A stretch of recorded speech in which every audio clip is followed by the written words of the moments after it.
Waktu jam 1 siang itu kami berdua sudah telentang di job kami masing-masing, dan kami duduk dalam keadaan telanjang dan kemaluan kami menggeleber kemana-mana.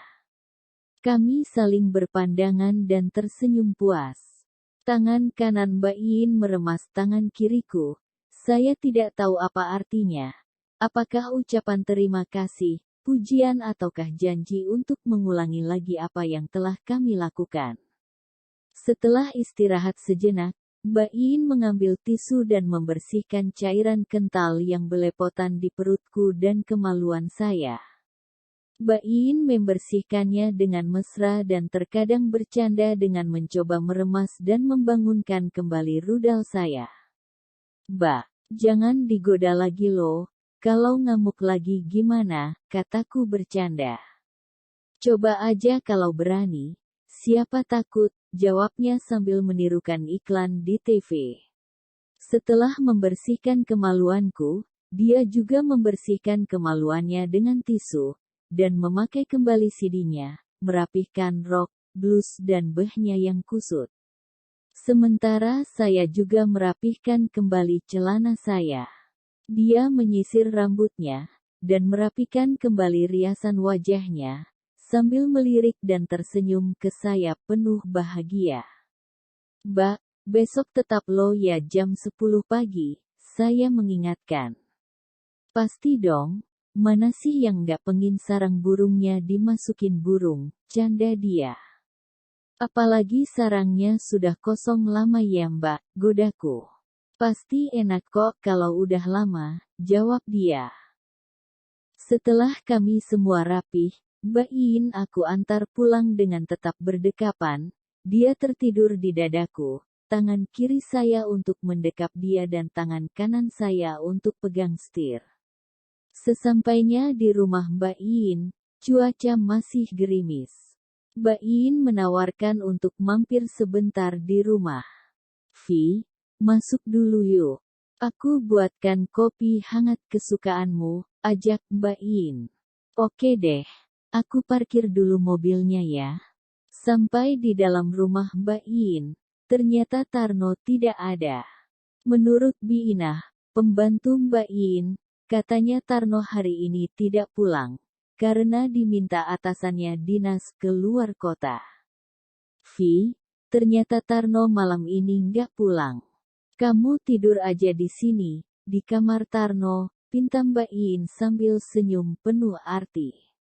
Aku tahu kemana arah pembicaraan Mbak Iin. "Gak mau kalau tidur di kamar Tarno, aku takut sendirian," godaku. "Emangnya takut sama siapa?" "Ya takut kalau Mbak Iin nanti nggak nyusul ke kamarku." "Set, jangan keras-keras, nanti ada yang dengar." Mbak Iin cemberut, takut kalau ada yang dengar. "Ya udah, aku tidur sendiri di kamar Tarno. Kalau nanti malam saya dimakan semut, jangan heran lomba." Saya pura-pura merajuk.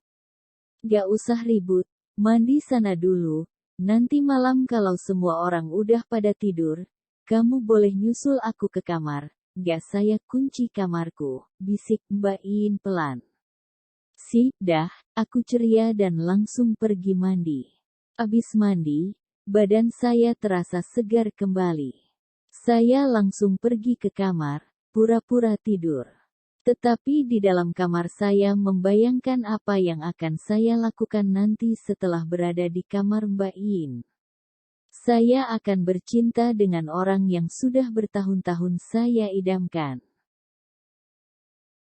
Jam di kamar saya menunjukkan pukul 12.30 malam. Kudengarkan kondisi di luar kamar sudah kelihatan sepi.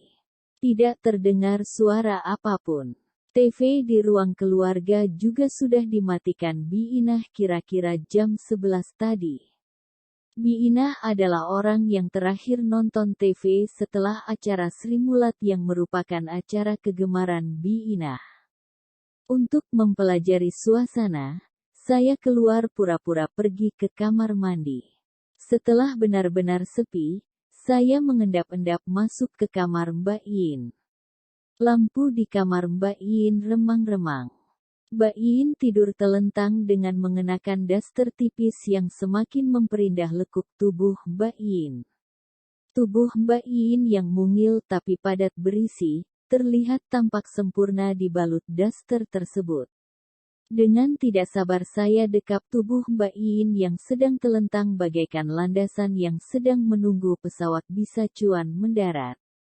Mbak Iin saya dekap hanya tersenyum sambil berbisik, "Sudah nggak sabar ya?" "Ya Mbak, perasaan waktu kok berjalan pelan sekali." Saya cium belakang telinganya yang mungil dan ranum. Kemudian ciuman saya bergeser ke pipinya dan akhirnya ke bibirnya yang mungil dan juga ranum. Kedua tangan Mbak Iin mendekap erat di leher saya.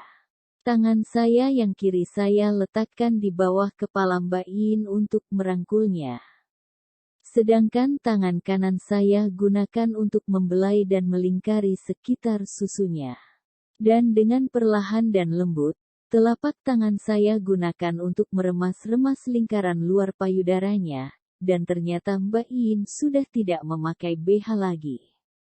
Erangan-erangan lembut Mbak Iin mulai keluar dari bibirnya, sedangkan kedua kakinya bergerak-gerak menandakan birahinya mulai timbul. Remasan-remasan tanganku di seputar susunya mendapatkan reaksi balasan yang cukup baik, karena kekenyalan susu Mbak Iin kelihatan semakin bertambah. Tangan kanan saya geserkan ke bawah, sebentar mengusap perutnya, beralih ke pusarnya, dan akhirnya saya gunakan untuk mengusap kewanitaannya. Ternyata Mbak Iin juga sudah tidak memakai CD, sehingga kemaluannya yang bulat dan menonjol, serta kelembutan rambut kemaluannya dapat saya rasakan dari luar dasternya.